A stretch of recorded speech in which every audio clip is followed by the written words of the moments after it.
Hoy vamos a tener un tema que hace un tiempo habíamos dejado inconcluso. Nos quedaba precisamente la última de las partes, y es el tema de 3 días y 3 noches.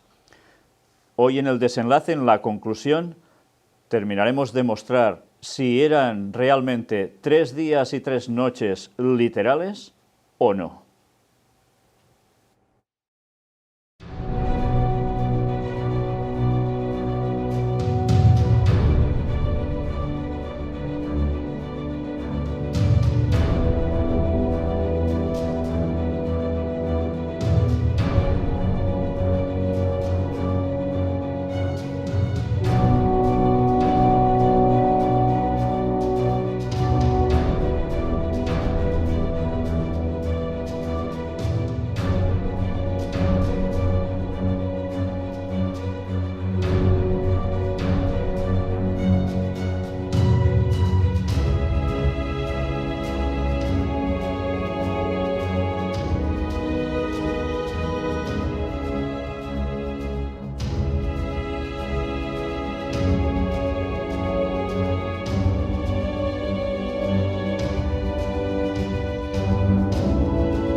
Bien, pues vamos a dar inicio al tema con algo que nos va a llevar en situación de en qué contexto utilizó Jesús cuando habló de la señal de Jonás.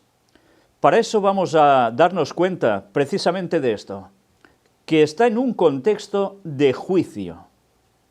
Y esto no podemos obviarlo. Vamos a empezar leyendo Mateo 12, del 31 al 42. Ángel va a ser quien nos va a ir haciendo la lectura e iremos deteniéndonos, así va a ser hoy durante todo el día, toda nuestra conferencia, porque haremos comentarios sobre los propios textos. Vamos a empezar. Por tanto os digo, todo pecado y blasfemia será perdonado a los hombres, mas la blasfemia contra el Espíritu no les será perdonada. A cualquiera que dijere alguna palabra contra el Hijo del Hombre, le será perdonado, pero al que hable contra el Espíritu Santo, no le será perdonado, ni en este siglo, ni en el venidero. Fijémonos como antes de llegar a leer el texto básico en cuestión, Jesús está tratando del tema del Espíritu Santo, la blasfemia sobre el Espíritu Santo. Y evidentemente está ya denotando una condenación al respecto. Sigamos. O haced el árbol bueno y su fruto bueno, o haced el árbol malo y su fruto malo, porque por el fruto se conoce al árbol. Generación de víboras, ¿cómo podéis hablar lo bueno siendo malos? Porque de la abundancia del corazón habla la boca. El hombre bueno, del buen tesoro del corazón saca buenas cosas, y el hombre malo, del mal tesoro saca malas cosas. Fijaos cómo aquí está diciendo cómo podéis hablar lo bueno siendo malos. La capacidad de simular lo que no se es. Mas yo os digo, que de toda palabra ociosa que hablen los hombres, de ella darán cuenta en el día del juicio. Fijémonos, ahora ya está diciendo directamente día del juicio. Porque por tus palabras serás justificado, y por tus palabras serás condenado. Entonces respondieron algunos de los escribas y de los fariseos, diciendo, Maestro, deseamos ver de ti señal. Él respondió y les dijo, la generación mala y adúltera demanda señal, pero la señal no le será dada, sino la señal del profeta Jonás. Veamos aquí cómo ante esta situación los escribas y fariseos se sienten identificados y aún y así no se conforman con decir, es verdad, eres el maestro, tienes toda la autoridad, tienes razón, sino que empiezan a buscar una excusa. ¿Y qué buscan? Pedir una señal. Y en ese contexto que les está diciendo, esto es juicio, ¿qué les dice ahora? Él respondió y les dijo, la generación mala y adúltera demanda señal, pero señal no le será dada, sino la señal del profeta Jonás. Porque como estuvo Jonás en el vientre del gran pez 3 días y 3 noches, así estará el Hijo del Hombre en el corazón de la tierra 3 días y 3 noches. Fijaos cómo, una vez más, tiene que ver con 3 días, 3 noches, Jonás, pero ¿en qué situación? Viene en una cuestión de un juicio previo, está avisando, pero además, ¿qué añade ahora? Los hombres de Nínive se levantarán en el juicio con esta generación y la condenarán, porque ellos se arrepintieron a la predicación de Jonás. Y he aquí que Jonás, más que Jonás, en este lugar. La reina del sur se levantará en el juicio con esta generación y la condenará, porque ella vino de los fines de la tierra para oír la sabiduría de Salomón. Y he aquí, más que Salomón, en este lugar. Pues ya nos damos cuenta cómo después vuelve a hablar de juicio, de condenación directamente. Estamos viendo algo que nos va a servir prácticamente para el final del tema de hoy. No solo vamos a referir la cuestión de 3 días y 3 noches, sino que además buscaremos por qué está todo esto en medio de juicio. El texto al que hizo referencia Jesús, dado por señal, que hemos leído ahora, aparece precisamente en el libro de Jonás, capítulo 1 y versículo 17. Pero Jehová tenía preparado un gran pez que tragase a Jonás. Y estuvo Jonás en el vientre del pez 3 días y 3 noches.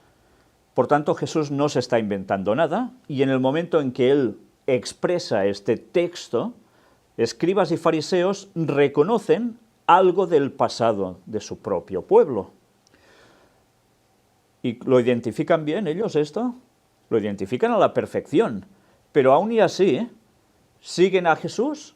No, se siguen cerrando por banda. Pero ahora vamos a ver. Jesús utiliza la expresión 3 días y 3 noches. Todas las veces que aparecen versículos relacionados con el día tercero en el Nuevo Testamento, son estos, y ahora vamos a verlos. Fijaos bien, toda la relación de el día tercero o el tercer día o al tercer día que aparece en el Nuevo Testamento. Fijaos. Mateo 12:40. Porque como estuvo Jonás en el vientre del gran pez 3 días y 3 noches, así estará el Hijo del Hombre en el corazón de la tierra 3 días y 3 noches. Después. Mateo 16:21. Resucitar al tercer día. Mateo 17:23. Al tercer día resucitará. Mateo 20:19. Al tercer día resucitará. Mateo 26:61. En 3 días. Mateo 27:40. En 3 días. Mateo 27:64. Hasta el tercer día. Marcos 8:31. Resucitar después de 3 días. Marcos 9:31. Resucitará al tercer día. Marcos 10:34. Al tercer día resucitará. Marcos 14:58. El plazo de 3 días. Marcos 15:29. En 3 días.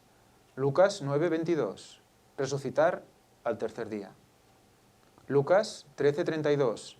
Y él les dijo, id a decir a ese zorro, es decir, al rey Herodes, he aquí, echo fuera demonios y hago curaciones hoy y mañana, y al tercer día termino mi obra. Texto muy interesante que una vez más nos va a servir para algo que tendremos al fin del tema de hoy.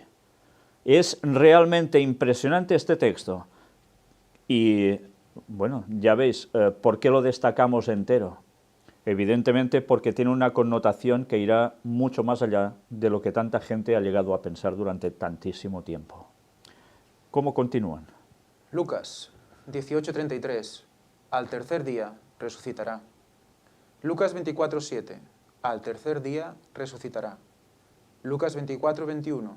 Hoy es el tercer día. Lucas 24, 46. Resucitar de entre los muertos al tercer día. Juan 2, 19. En 3 días lo levantaré. Juan 2, 20. En 3 días. Hechos 10, 40. Que levantó al tercer día. Primera de Corintios 15, 4. Resucitó al tercer día.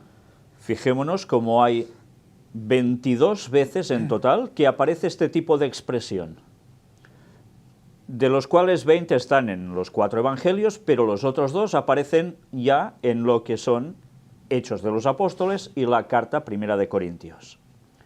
Un total de 22 veces. Si nosotros miramos esto así, desde nuestra perspectiva occidental, enseguida pensamos, si no sabemos nada más, está muy claro, son 3 días. Nos lo repite 22 veces, hasta la saciedad. ¿Realmente eran 3 días según nuestro cómputo occidental? Aparece en total 22 veces. ¿Será una casualidad? 2 veces 11, aprobado doblemente por ley divina. Ni una más, ni una menos. Padre e Hijo trabajando en conjunción para dar una aprobación a lo que iba a acontecer en la vida de Cristo y algo que acontecería aún mucho después. Y ahora vamos directamente a la cuestión. 3 días y 3 noches eran literalmente 72 horas. Ya sabemos, si sumamos 24 horas de un día, 24 de otro, 24 de otro, 72 horas. Día y noche, entero. ¿Realmente era esto así? Pues ahora algunos se van a llevar una sorpresa, pero una sorpresa que yo debería considerar, si no supiera esto, como muy agradable, porque demostraría que todo lo que se ha presentado hasta ahora es verdad, es correcto. Puede haber la otra posición, que sea decir, uy, pues no, me sigo rebotando contra esto. Vamos a ver por qué. Aquí tenéis al señor E.W. Ballinger. Vivió de 1837 a 1913, es o fue un clérigo anglicano y teólogo, que llegó a unas conclusiones con una obviedad tremenda, absoluta, porque vamos a ver las declaraciones que aparecen aquí. Diccionario de figuras de dicción usadas en la Biblia. Y mirad qué escribió tan, pero tan acertadamente. Y se quedó corto. Miradlo. 3 días y 3 noches. Esta expresión es un hebraísmo que cubre cualquier parte de 3 días y 3 noches. Cualquier parte. En 1 de Samuel, capítulo 30 y versículo 11, dependiendo de la versión, es el versículo 12, se nos habla de un egipcio que no había comido pan ni bebido agua en 3 días y 3 noches. Sin embargo, hacía 3 días, no 4, que había caído enfermo, según el versículo 13. En Esther 4:16 se nos dice que Esther y sus doncellas ayunaron 3 días y 3 noches. Fijaos que no solo aparece en Jonás y en las palabras de Jesús. Sin embargo, fue al tercer día, tal como aparece en el capítulo 5, versículo 1 de Esther, cuando entró Esther al aposento del rey. Lo mismo ocurre en el Nuevo Testamento, como se ve por Mateo 12:40, comparado con Jonás 1:17, que es lo que hemos visto ahora, según qué versión 2:1. En numerosos lugares, el mismo Señor dijo que resucitaría al tercer día. También Pablo lo repite en 1 Corintios 15:4. Por otra parte, los evangelios no dejan lugar a dudas de que la muerte y sepultura del Señor ocurrieron en la tarde del viernes y de que la resurrección ocurrió en la madrugada del domingo siguiente. Así pues, un día entero y 2 partes de otros en 2 días se cuentan por 3 días y 3 noches. Este es el tercer día, no el cuarto, desde que esto ha acontecido, dicen los discípulos que iban a Emaús. Bien, creo que era muy necesario presentar esto de un modo conciso, breve, pero contundente. El problema es que no estudiamos bien nuestras Biblias. El problema es que a veces nos mentalizamos como si el mundo oriental funcionara como el mundo occidental, y esto no es así. utilizaban hebraísmos, expresiones de su propio idioma. ¿Y qué sucede con lo que hemos visto también respecto al tema del retorno de Cristo? Exactamente igual, un texto clave que la gente toma de un modo distinto a lo que quería decir la expresión en sus días. Fijaos una vez más cómo este tema nos sigue cuadrando con el del retorno de Cristo. Y hoy aún vamos a verlo más claramente si cabe. Y eso que tuvimos un tema especial de 3 días y 3 noches y el 2031. Pues fijaos si es interesante esto, y os recomiendo que busquéis estos textos, que los leáis, que comprobéis por vosotros mismos que esto no es una ficción ni un apaño para hacer creer lo que no es, porque el texto bíblico habla por sí solo. Por tanto, decir 3 días y 3 noches era un hebraísmo. Más claro no puede ser. Pues sí, más claro aún se puede ser. Más datos al respecto. Os voy a pasar una serie de imágenes, poco a poco, para que en vuestros hogares o en vuestros móviles o donde veáis esta conferencia, podáis detener cada imagen y leer por si queréis datos adicionales que el señor Bullinger no terminó de expresar ahí, pero que sí aparecen en el comentario bíblico adventista. Este caso, el tomo número 5, fijaos que incluso aparece este diagrama súper bien hecho, en el cual se constata cómo estaban determinados los días de Nisan y, en consecuencia, en qué días fue Cristo crucificado y resucitó. Y finalmente ya vemos de un modo muy claro en las líneas de abajo en el gráfico, viernes, sábado, domingo, primer día, últimas horas del viernes, segundo día el sábado, que lo pasó entero en la tumba, y al tercer día, en las primeras horas del domingo, ya la resurrección. Por tanto, una vez más vemos 2 porciones de los 2 extremos más el día entero de en medio. En un hebraísmo, esto era 3 días y 3 noches. Bien, pues mirad página por página, porque aquí vais a encontrar datos, como el señor Bullinger decía, pero aún bastante más extensos, con más explicaciones muy adecuadas y que realmente no tienen desperdicio, porque nos hace ejemplificaciones que aparecen en otros textos en el cual acontece lo mismo y nos habla de ese cómputo inclusivo. Aquí veis también en el tomo 1 donde aún también se dan datos adicionales. Y hablar de un cómputo inclusivo es precisamente esto, de una cuestión que para nosotros en el mundo occidental diríamos, mira, es esta cantidad entera, para ellos no, se cogía porción del principio y del final y computaba como uno entero cada parte. Por tanto, en este caso, 3 días y 3 noches, queda más que evidente. También en el tomo 2 del comentario bíblico adventista aún se añaden datos que terminan corroborando que esto es evidentemente así, de un modo totalmente claro. Pues bien, después de haber visto esto, que desde luego es indiscutible para cualquier persona que quiera estudiar la Biblia de corazón, sin prejuicios ni preconceptos, vamos a ver ahora un texto bíblico en la ley ceremonial del Antiguo Testamento que profetizaba la muerte de Cristo y su resurrección al tercer día, y que curiosamente no es el texto de Jonás. Esto es interesante porque, como siempre, vamos a llegar a Levítico, y resulta que cuando llega a Levítico, como se nos hace tan pesada esa lectura, esos sacrificios y esas historias, pues lo pasamos así, pim pam.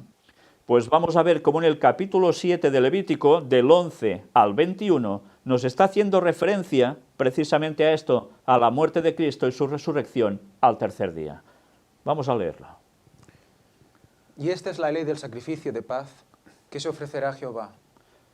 Si se ofreciere en acción de gracias, ofrecerá por sacrificio de acción de gracias tortas sin levadura amasadas con aceite, y hojaldres sin levadura untadas con aceite, y flor de harina frita en tortas amasadas con aceite. Con tortas de pan leudo presentará su ofrenda en el sacrificio de acciones de gracias de paz. Fijaos que está diciendo cuestiones de ofrecer a Jehová sacrificios de paz. ¿Por qué sacrificios de paz? Para estar en paz con Dios. Evidentemente esto quiere decir que el sacrificio se hacía ¿para qué? Pues para tener al Señor en paz con uno y uno con el Señor. Pero si esto se hacía es porque evidentemente había habido un problema entre el Dios y el ser humano, mejor dicho, entre el ser humano y Dios. Y a partir de aquí, el Señor establece unas ceremonias con sacrificios y otras cuestiones que eran presentadas como ofrendas, que todo tiene su explicación, pero nosotros vamos a centrarnos en la parte que hoy nos interesa. Vamos a seguir leyendo, porque estamos hablando de gracias de paz. Y de toda la ofrenda presentará una parte por ofrenda elevada a Jehová, y será del sacerdote que rociare la sangre de los sacrificios de paz. Fijaos que aquí nos empieza a hablar de la sangre de los sacrificios de paz. ¿Nos lleva esto a algún concepto de Cristo en la cruz? Y la carne del sacrificio de paz, en acción de gracias, se comerá en el día que fuere ofrecida. No dejarán de ella nada para otro día. Mas si el sacrificio de su ofrenda fuere voto o voluntario, será comido en el día que ofreciere su sacrificio, y lo que de él quedare, lo comerán al día siguiente. Y lo que quedare de la carne del sacrificio hasta el tercer día, será quemado en el fuego. Si se comiere de la carne del sacrificio de paz al tercer día, el que lo ofreciere no será acepto, ni le será contado, abominación será, y la persona que de él comiere llevará su pecado. Fijaos cómo estos dos textos prácticamente que acabas de leer son súper gráficos por lo que acontecería con Jesús. Si se comiere de la carne del sacrificio de paz al tercer día, el que lo ofreciere no será acepto, ni le será contado. Abominación será y la persona que de él comiere llevará su pecado. ¿Por qué? ¿Qué implicación tenía esto? Podríamos decir, ¿y qué más da? Por unas horitas más se podía comer igual, ¿no? ¿Por qué? Sigamos leyendo. Y la carne que tocare alguna cosa inmunda no se comerá, al fuego será quemada. Toda persona limpia podrá comer la carne. Pero la persona que comiere la carne del sacrificio de paz, el cual es de Jehová, estando inmunda, aquella persona será cortada de entre su pueblo. Fijaos que era una cosa muy seria. Si se pasaban, si se excedían, si no estaban limpios, ¿qué ocurría si comían eso? Debía ser cortado de su pueblo. Porque ¿qué estaba haciendo? Un desprecio de lo que él estaba ofreciendo. Un desprecio, en definitiva, ¿a qué o a quién? ¿Al animal que se había sacrificado? ¿Era eso el desprecio que estaba haciendo públicamente? ¿O a lo que representaba? ¿Y no es Isaías que dice, y por sus sacrificios fue nuestra paz? Y por su paz fuimos curados, por su llaga. Y por su llaga fuimos sanados. Sí. Sí, sí. Y mirad ahora ya terminando el texto. Además, la persona que tocare alguna cosa inmunda, inmundicia de hombre o animal inmundo, o cualquier abominación inmunda, y comiere la carne del sacrificio de paz, el cual es de Jehová, aquella persona será cortada de entre su pueblo. Por tanto, esa persona debía estar en plena consonancia, en plena limpieza, caras a Dios. Si había tenido una inmundicia tocando animal que no tocaba porque era muerto o cualquier otra situación, estaba de listo. Era cortado de entre su pueblo. Fijaos esto. ¿Qué comparativa podemos sacar de aquí con lo que aconteció con Cristo en la cruz? Si una persona veía el sacrificio de Cristo y terminaba todo el proceso de Cristo y no aceptaba que al tercer día Él resucitaba, en consecuencia, todos los que desechan la resurrección de Cristo, ¿qué pasa con ellos? Que no pueden ser salvos porque están contaminados. Y seguían matando corderos y comiendo esa carne. Etcétera, Seguían con la etcétera. suya. Bien, pues aún hay más. Pero en conclusión, comer de la carne sacrificada al tercer día implicaría rechazar la muerte y resurrección de Jesús. ¿Os habéis dado cuenta cuando hacemos la ceremonia de la Santa Cena, el pan, que representa el cuerpo de Cristo, y el vino, que representa su sangre, todo lo que ha sido bendecido se debe consumir. No se guarda nada para el día siguiente o para tomar fuera de contexto de una situación sagrada. Es más, lo que se hace es quemar el pan. ¿Y qué se hace con el vino sin alcohol, el mosto sobrante? Es vertido en tierra. Evidentemente esto tiene su implicación. Y es, cómo no, la muerte y resurrección de Jesús, su carne y su sangre. Y lo que el Levítico ya estaba diciendo en definitiva, que es lo que podía pasar e iba a ser. Por eso Él derramó toda su sangre. En ese momento ya no puede quedar sangre para más. Ya dio todo. Ya está. Ahí se cierra. Pues bien, ya veis, un texto de Levítico que tantas veces podemos leer y no nos damos ni cuenta. ¿Qué importancia tiene con lo de 3 días? Porque evidentemente también estaba en el mismo tipo de cómputo. Lo dice Olvidemos al esto. tercer día. Claro. Ahí está la importancia. Por eso Bullinger no terminó de expresar todos los textos que tienen que ver con esto. Pero ahora vamos a ver otra cuestión. El plagio satánico de los sacrificios de sangre. Claro, como siempre, los plagios de Satanás, ¿no? Los sacrificios del pueblo hebreo simbolizaban la muerte y resurrección de Cristo. Los de los otros pueblos eran hechos a los demonios. Bien, pues hay gente que no termina de coger estos conceptos, creen que hacían sacrificios y ya está, y no terminan de analizar a quién los hacían. Sí, a divinidades paganas, muy bien, pero ¿qué eran esas divinidades paganas? Ya lo vimos en los temas que tenían que ver precisamente con el tema ovni, y de donde surgía también esa adoración que tenían hacia algo que venía de fuera, y les sacrificaban. Y que Ellen White misma nos terminaba de aclarar que evidentemente eran esos dioses demonios en verdad, no Dios para nada. Ni extraterrestres. Ni extraterrestres, por supuesto. Por tanto, el plagio satánico de los sacrificios de sangre, mirad ahora, un texto que lo acredita, eran consagrados a los demonios. Vamos a verlo también, mira por dónde, en Levítico, pero esta vez en el capítulo 17 y versículos del 1 al 11. Habló Jehová a Moisés diciendo: Habla a Aarón y a sus hijos, y a todos los hijos de Israel, y diles: Esto es lo que ha mandado Jehová. Cualquier varón de la casa de Israel que degollare buey o cordero o cabra en el campamento o fuera de él, y no lo trajere a la puerta del tabernáculo de reunión, para ofrecer ofrenda a Jehová delante del tabernáculo de Jehová, será culpado de sangre de tal varón.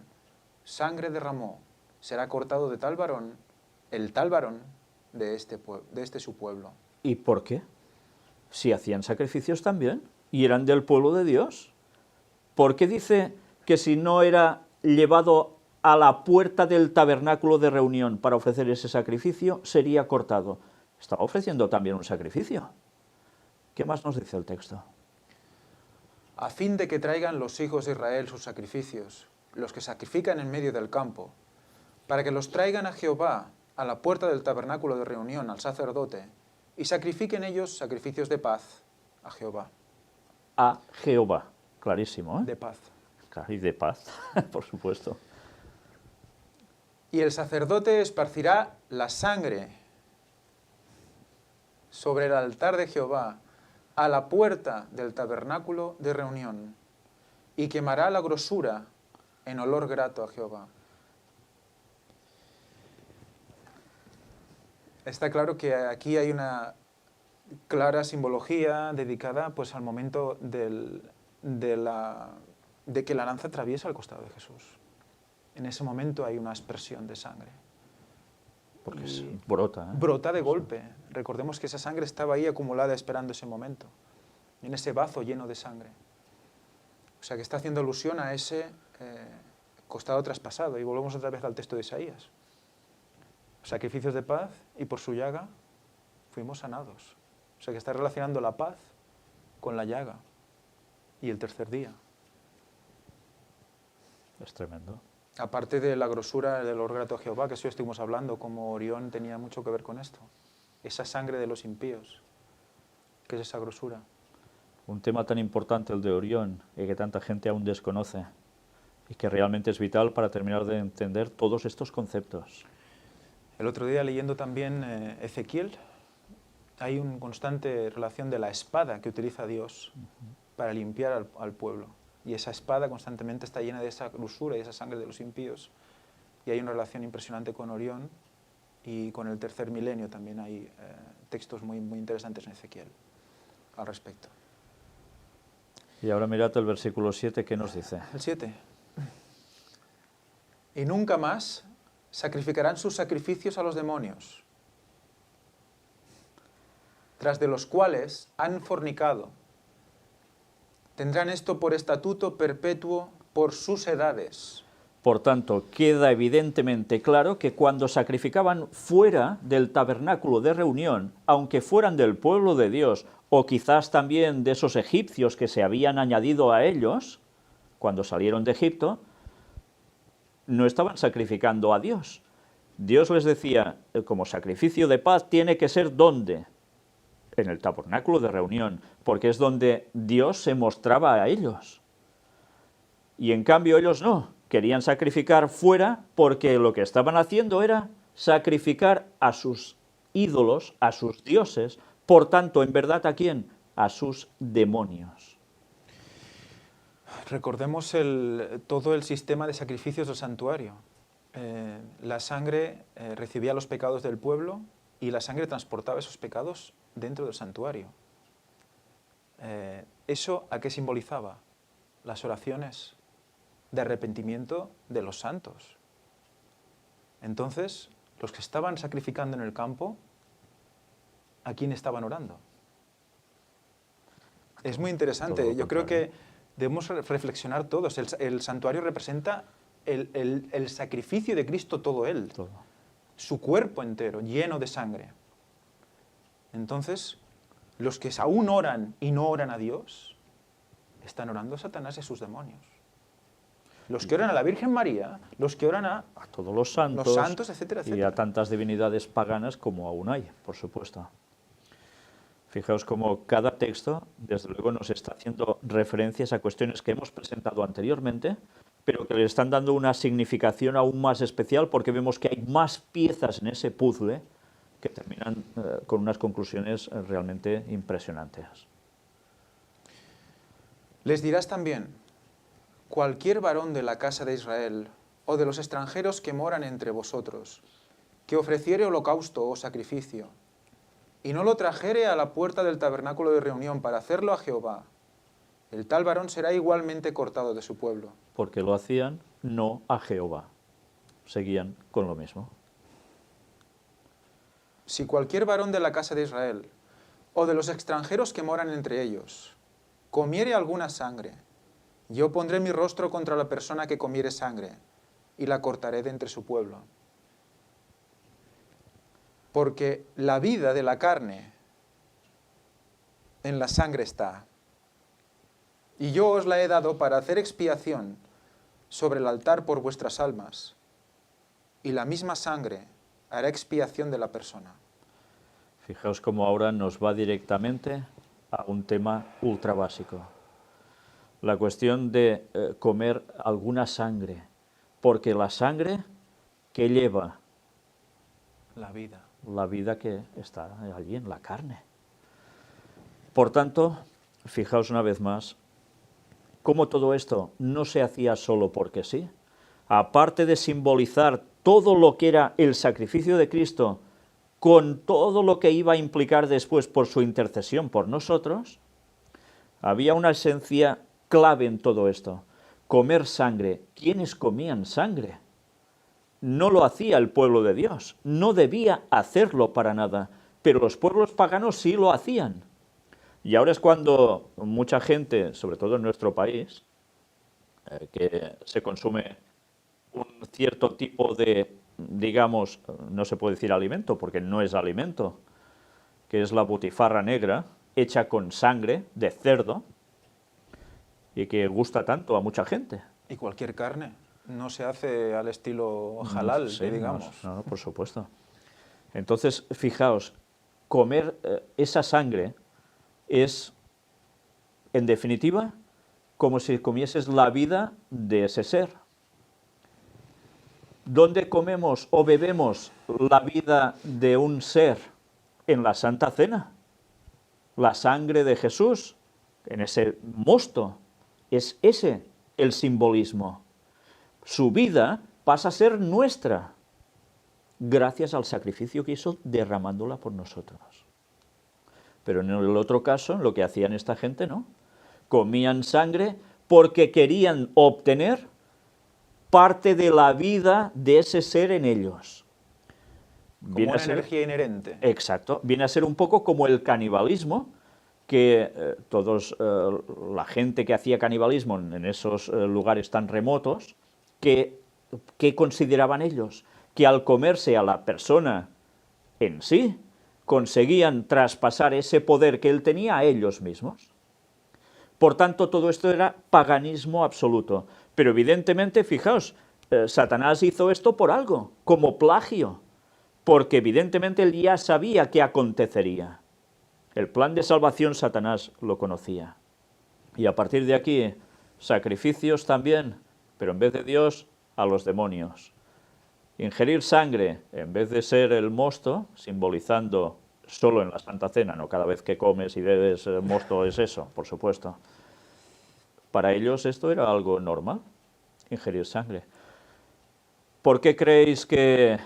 Bueno, quizás ahora iba a anticipar ya el tema de la sangre, que aún está en proceso de preparación. No, y luego el detalle de comer mi carne y beber mi sangre. ¿Qué sangre? También, porque ¿cuál es la sangre que nos purifica?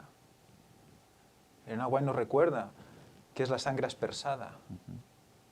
La sangre aspersada. Hemos hablado ahora, ¿no?, de ese momento también, de esa sangre que sale del costado de Cristo. Esa sangre concretamente tiene un poder especial de limpieza en nosotros. Y eso es el plagio también satánico, ¿no? La purificación que, comiéndote la sangre de otros, recibiendo energía vital de otros. Esa es también parece como una simbología del vampirismo también. Aquí está.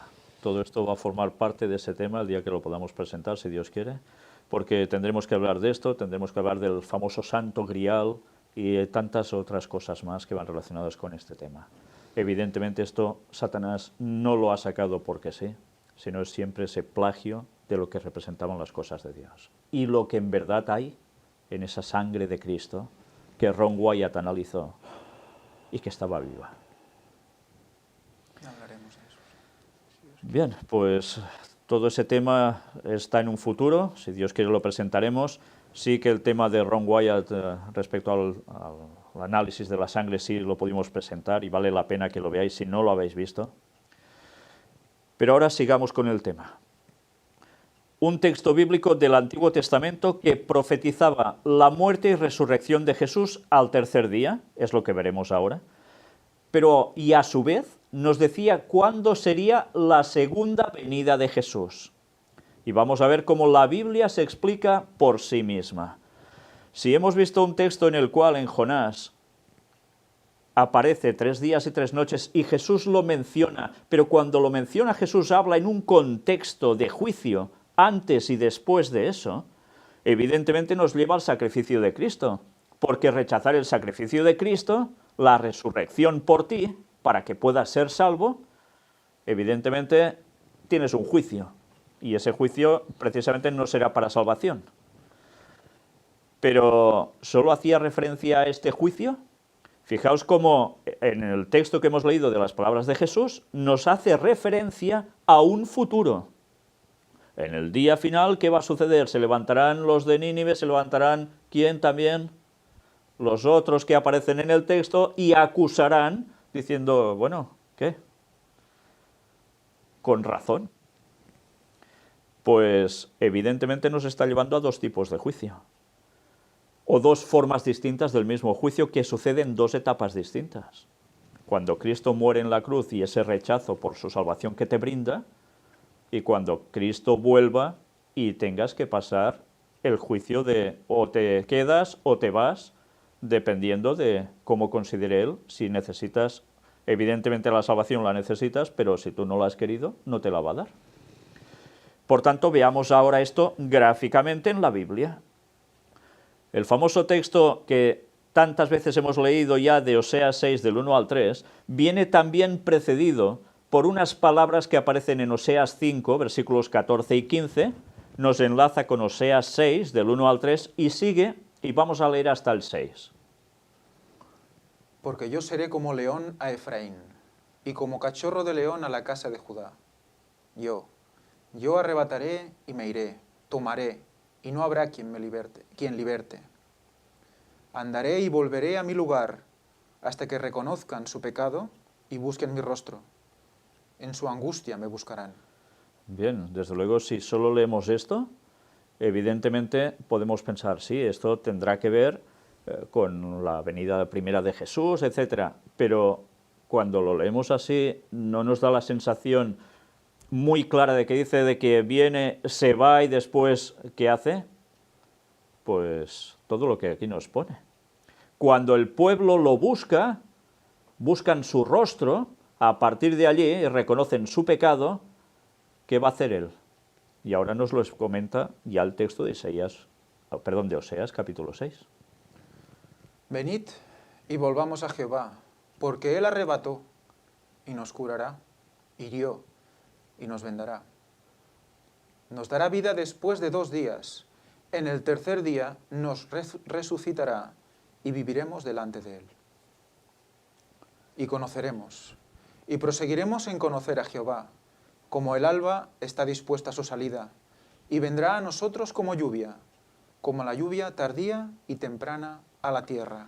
Fijaos cómo estuvimos tratando de Oseas 6 del 1 al 3, que tiene que ver con esa primera parte profética que era la venida de Jesús, muriendo en la cruz, resucitando al tercer día, y que una vez más, si leemos el resto de texto y todo lo que hemos presentado al respecto, nos damos cuenta que, y así lo han visto muchísimos comentadores bíblicos, porque es evidente en sí, hace referencia al retorno de Cristo a su segunda venida.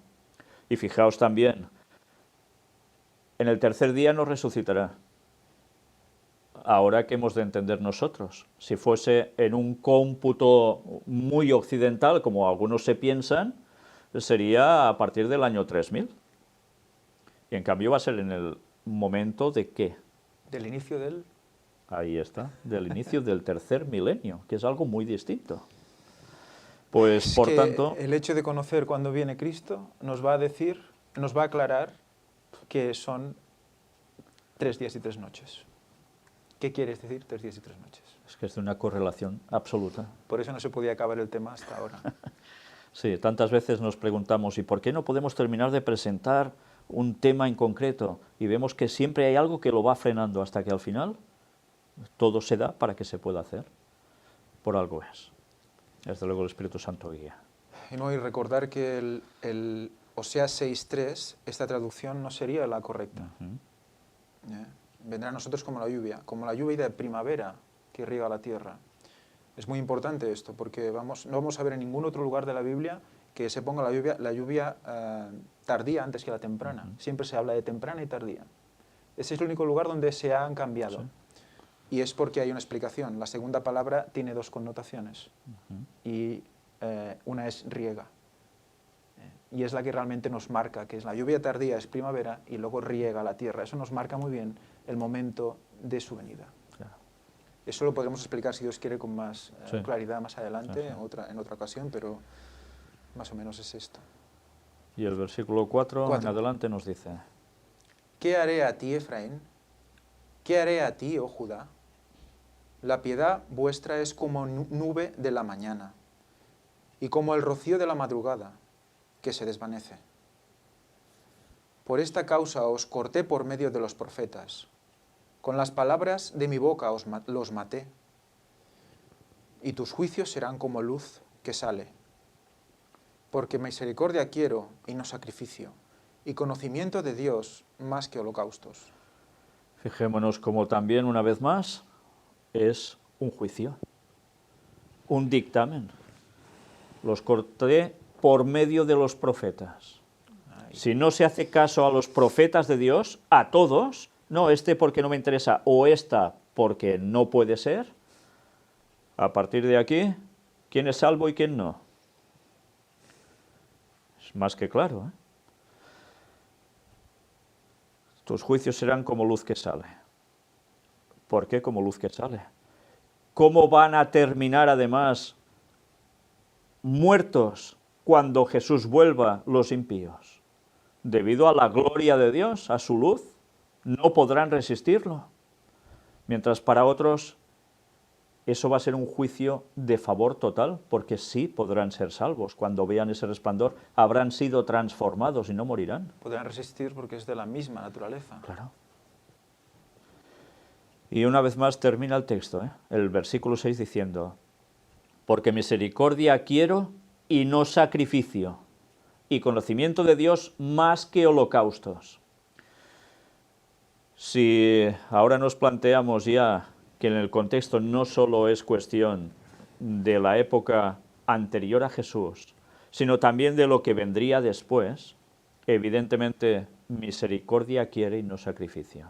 Ya no hace falta hacer, podemos tomarlo de dos formas distintas, sacrificios en plan penitencias y tantas cosas más, y buscar hacer buenas obras para ser salvo si no me pierdo, sino también volver a hacer sacrificios.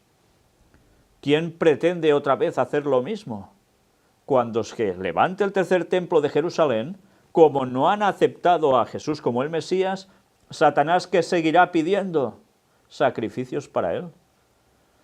¿Y qué han hecho los misterios iniciáticos de todas las épocas, desde Nimrod hasta ahora, desde Babilonia hasta ahora? Y siguen haciéndolo, sacrificios. Y en este caso no solo de animalitos, por desgracia. Pues es algo que debemos tener en cuenta. Dios quiere misericordia, no sacrificios. Y conocimiento de Dios más que holocaustos. Porque el auténtico conocimiento de Dios es el que nos va a llevar a la salvación. Todo lo demás, salvación por obras, ¿va a servir para algo? En absoluto. Y a Dios no le podemos hacer sacrificios de este tipo para calmarlo, que esto es lo que hacían los paganos con sus demonios, con sus ídolos, sus dioses, sacrificar para calmarlo.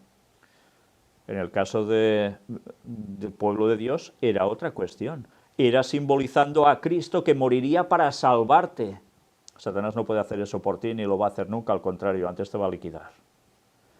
Qué gran diferencia. Los plagios de Satanás se parecen, pero desde luego desvían totalmente al otro lado, al lado oscuro. O sea que habría un paralelismo entre la muerte de Cristo y de cesar sacrificios, con el momento final en el que se volverán a hacer sacrificios y se demandará que se cese. Sería...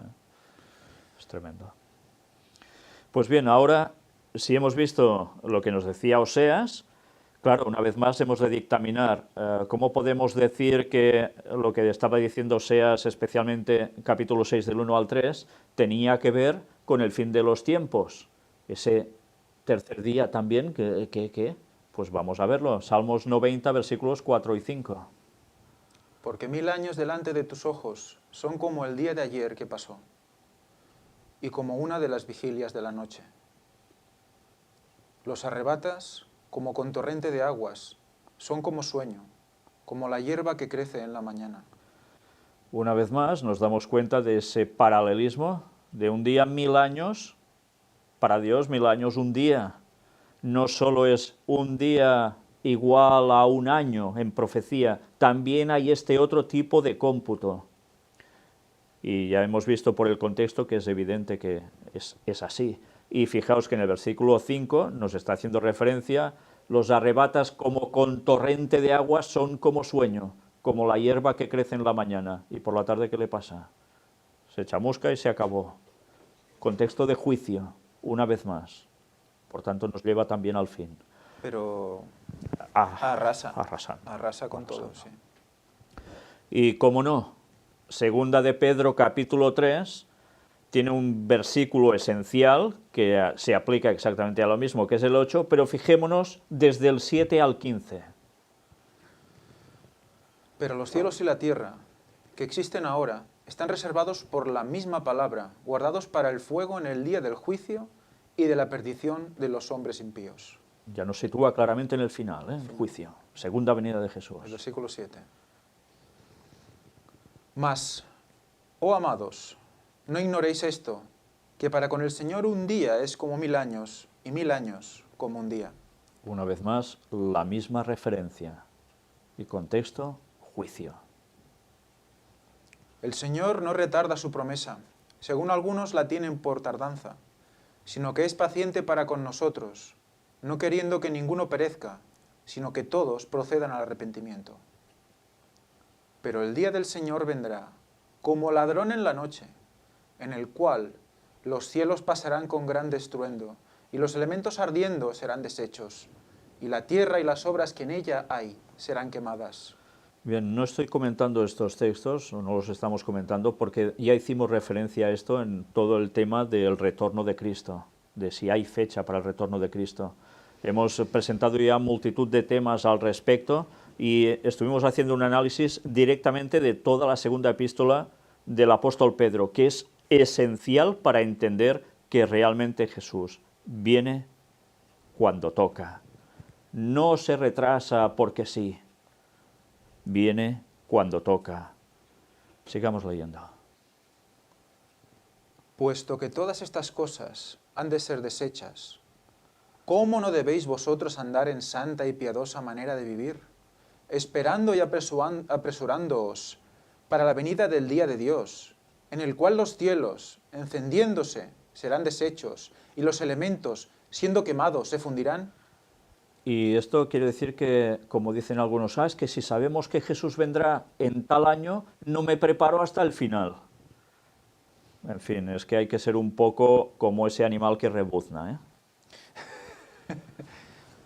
Bueno, es que de hecho el texto, el énfasis está haciendo eso. Está diciendo, pero ¿cómo vas a estar parado y quedándote quieto si está a punto de llegar? O sea, que está poniéndolo también el contexto en el momento inminente de la venida, ¿eh? O sea, no es... Todo está escrito para los que han llegado a los fines de los siglos. Y esto queda más que claro. Y un día 1000 años un día, en este contexto concreto. Pero nosotros esperamos, según sus promesas, cielos nuevos y tierra nueva, en los cuales mora la justicia. Por lo cual, oh amados, estando en espera de estas cosas, procurad con diligencia ser hallados por Él sin mancha e irreprensibles en paz. ¿No nos lleva esto a lo mismo que hemos visto en Levítico? Nos damos cuenta cómo lo que estaba escrito en Levítico evidentemente era para los hebreos del tiempo anterior a Jesús, sí, pero también tenían, según qué cosas, significación que iban mucho más allá del sacrificio de Cristo. Iban para nuestros días. Fue un sacrificio de paz. Claro. Es lo que salva la distancia entre Dios y nosotros, el que nos pone en comunión. Cuando hay comunión hay paz. El tema de la paz de Dios que tanto estamos tratando. Después de haber visto 46 temas, y si Dios quiere aún veremos más, aún cogemos mucha más fuerza con estos textos, todo lo que se ha venido diciendo. Y el versículo 15. Y tened entendido que la paciencia de nuestro Señor es para salvación, como también nuestro amado hermano Pablo, según la sabiduría que le ha sido dada, os ha escrito. La paciencia de nuestro Señor es para salvación. Por tanto, ¿por qué no viene antes? Porque tiene paciencia para nuestra salvación, para que nos preparemos y para que demos el mensaje a los demás, para que también se preparen porque el acontecimiento es prácticamente inminente.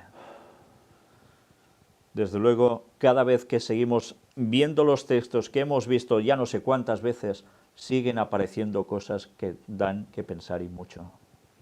Es que vuelvo otra vez al sacrificio de paz, porque es que realmente cierra todo un ciclo de conferencias.